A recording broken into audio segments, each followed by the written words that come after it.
day is a terrible, cold, rainy day here.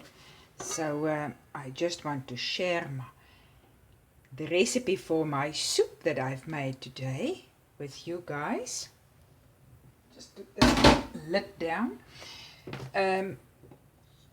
I just fried the meat, just a little bit, not much, and I add chopped onion and a little bit of coconut oil because the meat was too lean to my liking, then it's not frying good. And add water, add peeled and cut up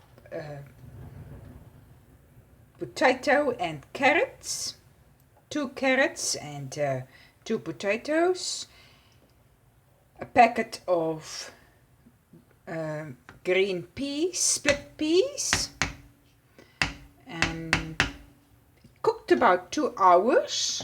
I just add more water and stir it frequently.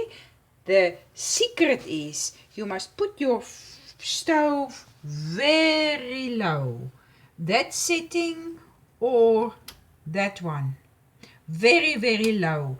Rather cook it a bit longer because peas are a bugger. Peas will burn to the bottom of your pot very easily.